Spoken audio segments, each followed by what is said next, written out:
ఇక ఇదే అంశంపై టీడీపీ నేత సోమిరెడ్డి చంద్రమోహన్ రెడ్డి ఎన్టీఆర్ ట్రస్ట్ భవన్లో మాట్లాడుతున్నారు. లైవ్ లో చూద్దాం. ఈరోజు జగన్మోహన్ రెడ్డి మాట్లాడటం the entire department from police to the collector stands corrupt. పోలీసుల నుంచి జిల్లా కలెక్టర్ వరకు అందరూ కరప్ట్.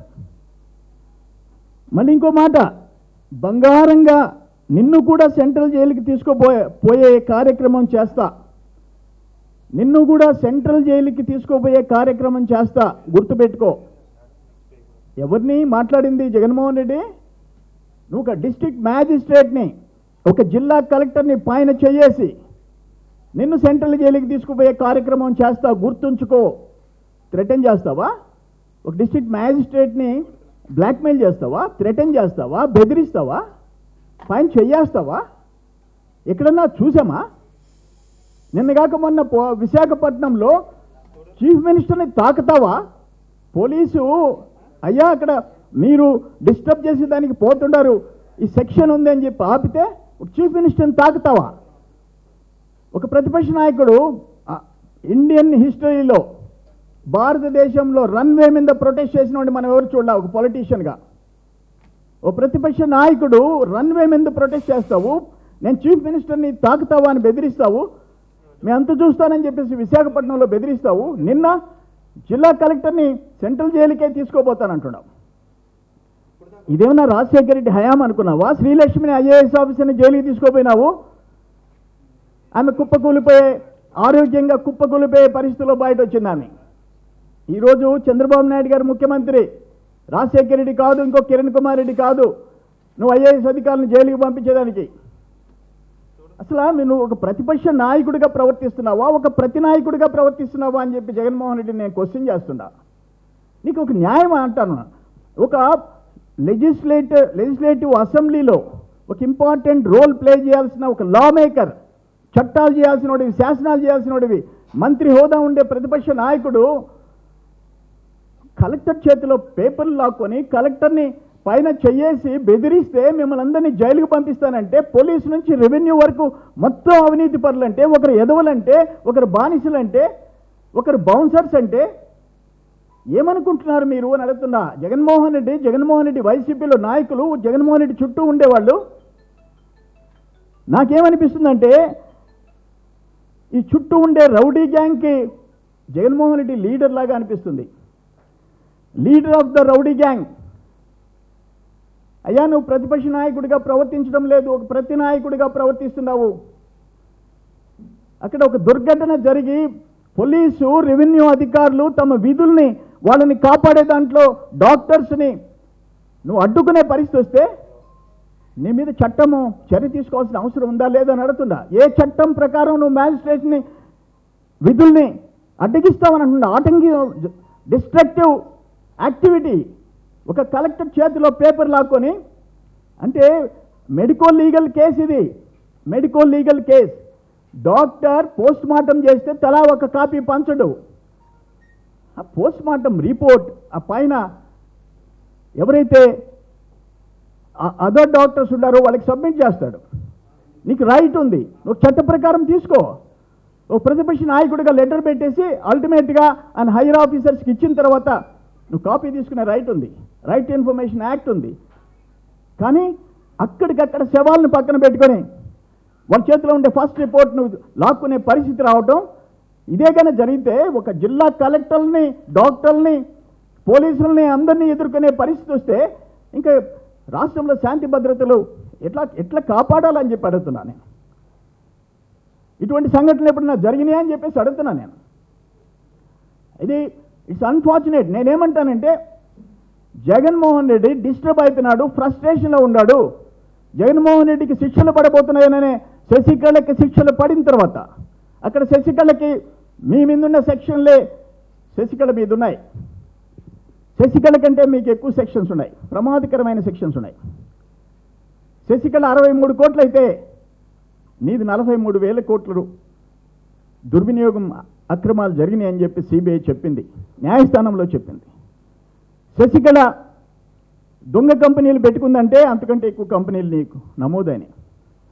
శశికళ ఒకే అడ్రస్లో నంబర్ ఆఫ్ కంపెనీస్ అంటే జగన్మోహన్ రెడ్డి ఒకే అడ్రస్లో ఒకే బిల్డింగ్లో number of companies, same sections, quid pro quo. అయితే దానికంటే 10 మోతాదులో జరిగింది. అందుకని ఒక పక్కన శశికళకి శిక్ష విధించిన తర్వాత 10 సంవత్సరాల ఎన్నికల్లో బార్ విధించిన తర్వాత అదే పరిస్థితి జగన్మోహన్ రెడ్డికి వస్తుందనే భయం పట్టుకుంది.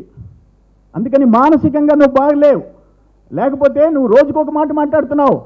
మొన్న ఒకనాడు రాయలసీమలో ముఖ్యమంత్రి గారి గురించి ఘోరమైన పదాలు వాడావు. నిన్నగాక మొన్న ముఖ్య మంత్రి అని మాట్లాడతావు. ఈరోజు మొత్తం ఆల్ డిపార్ట్మెంట్స్ ముఖ్యమంత్రిని తిట్టడం నీకు అలవాటు అయిపోయింది.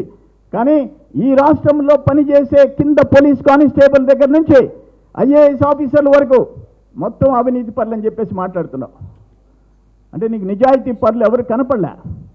నువ్వు మాత్రం రాష్ట్రాన్ని దోచుకుని ఒక పెద్ద అవినీతి పరుడిగా ఈ భారతదేశంలో అతిపెద్ద కరప్ట్ పాలిటీషియన్గా 12 కేసుల్లో ముద్దాయిగా సిబిఐ ఎన్ఫోర్స్మెంట్ డైరెక్టరేట్ 5 ఏళ్లుగా ఆస్తులు స్వాధీనం చేసుకునే పరిస్థితి ఉన్న ఒక పాలిటీషియన్గా నీకు మొత్తం అవినీతే కనపడుతుంది. అంటే ఉద్యోగస్తుల ఆత్మాభిమానం దెబ్బతినే విధంగా నువ్వు ప్రవర్తిస్తున్నావు. ఇట్స్ అన్ఫార్చునేట్, దురదృష్టం ఇది. నీకెవరు రైట్ ఇవ్వలే. మొత్తం ఉద్యోగస్తులు ఎవరైతే వాళ్ళు ప్రజల కోసం పనిచేస్తున్నారో వాళ్ళందరినీ మానసికంగా దెబ్బతీసేదానికి ప్రయత్నం చేస్తున్నావు. నేనేమంటానంటే చట్ట ప్రకారం చట్టానికి ఎవరు అతీతులు కారు. ప్రభుత్వం తన పని తను చేసుకుంటూ పోవాలి, చట్టం తన పని తను చేసుకుంటూ పోవాలి. జగన్మోహన్ రెడ్డి మీద చర్యలు తీసుకోవాలని చెప్పేసి, లేకపోతే ఏ జిల్లా కలెక్టర్, ఏ పోలీసు అధికారి మీ ఇష్టానుసారం నువ్వు నీ పక్కన లెఫ్ట్ రైట్ ఉండేవాళ్ళు ఇష్టం వచ్చిన భాష, చండాలమైన భాష అధికారుల మీద మాట్లాడుతూ ఉంటే ఇది పరిపాలన జరగదు. ఇది జరగకుండా చెయ్యాలని మీరు సజావుగా ఈ రాష్ట్రంలో పరిపాలన జరగకూడదని చెప్పేసి మీరు ప్రవర్తిస్తూ ఉంటారు. వాళ్ళ మీద తీవ్రమైన చర్యలు తీసుకోవాలి. ఒక జగన్మోహన్ రెడ్డి కాదు, శ్రీకాంత్ రెడ్డి వాడిన పదం, రోజా వాడిన పదం, అందరి మీద చర్యలు తీసుకోవాలి. నేను అడుగుతున్నా, ఒక సామాన్య వ్యక్తి ఎవరైనా అధికారులు పోయి నేరుగా కలెక్టరేట్కి పోయి కలెక్టర్ మీద చేయేస్తే చర్యలు తీసుకోరా? అంటే సగటు మానవుడికి ఒక చట్టం, జగన్మోహన్ రెడ్డికి ఒక చట్టమా? అంటే ఈయన ఎక్కువ కేసుల్లో ముద్దాయిగా ఉన్నాయి కాబట్టి ఈయనకి చట్టాలకు అతీతమా? ఎనిమిది చర్య తీసుకోకుండా వదిలేస్తారా? ఇది తీవ్రమైన విషయంగా, సజావుగా పరిపాలన జరగాలంటే, అధికారులు ధైర్యంగా తమ ఉద్యోగాలు చేయాలంటే డిపార్ట్మెంట్ యాక్షన్ తీసుకోవాలా. జగన్మోహన్ రెడ్డి, నేను ఇప్పటికైనా ఒక మాట చెప్తున్నా, నువ్వు ప్రతిపక్ష నాయకుడిగా ఒక శాసనసభ్యుడిగా ఉండి ఆ సీటుకే అప్రతిష్ఠ తెచ్చే విధంగా నువ్వు ప్రవర్తిస్తున్నావు. ఇప్పటికైనా ప్రజలకు క్షమాపణ చెప్పు. నువ్వు ఎందుకు అవుట్ బస్ట్ అయిపోతున్నావు? ఎందుకు అన్కంట్రోల్డ్గా మాట్లాడుతున్నావు? చట్టానికి వ్యతిరేకంగా ఎందుకు ప్రవర్తిస్తున్నావు? ఒక్కసారి ఆత్మవిమర్శ చేసుకో. ప్రజలకు క్షమాపణ చెప్పు, పోలీసులకు క్షమాపణ చెప్పు, రెవెన్యూ డిపార్ట్మెంట్కి క్షమాపణ చెప్పు.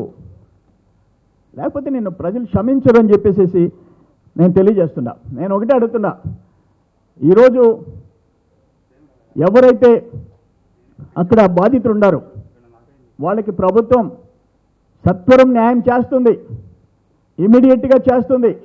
ప్రైవేట్ ట్రాన్స్పోర్ట్లు ఎవరైతే ఉన్నాయో ఆ సంస్థల్ని తెలుగుదేశం ప్రభుత్వం కానీ చంద్రబాబు నాయుడు గారు కానీ ఎవరు మేము పక్షపాతంగా వాళ్ళని మద్దతు ఇచ్చే ప్రసక్తి లేదు. నేను ఒక్కటే అడుగుతున్నా, 2007లో మీ నాయన టైంలో ఈ దేశంలో అత్యంత ఎక్కువ యాక్సిడెంట్ జరిగినాయి.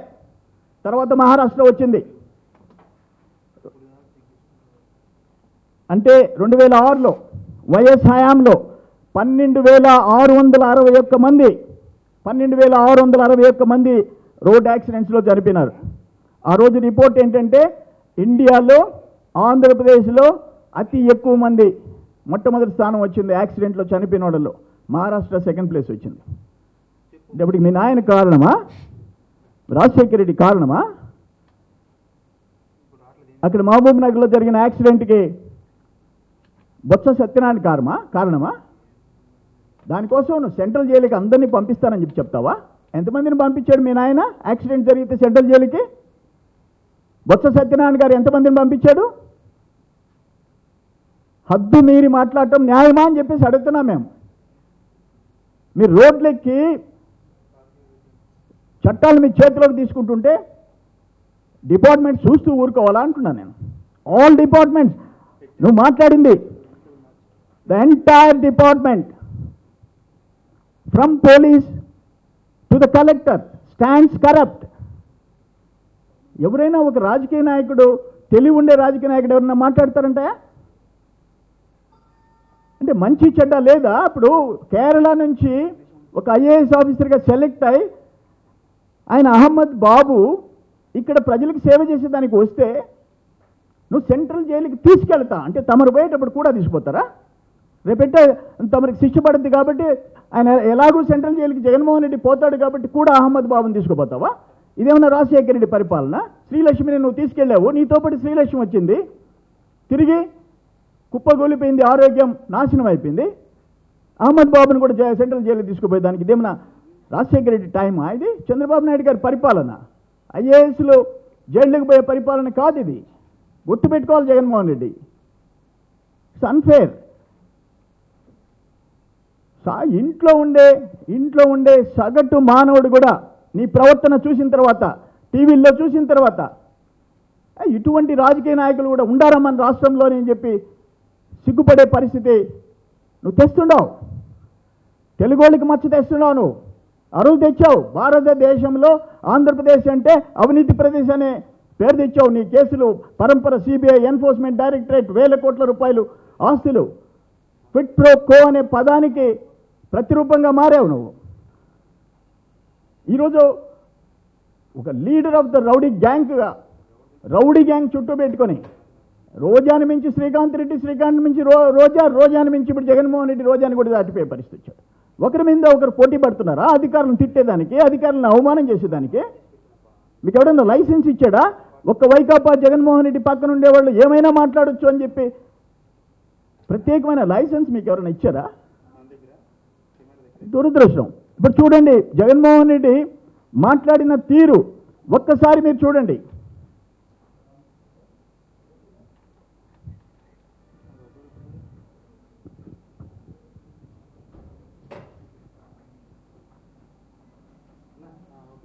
All due respect, not done.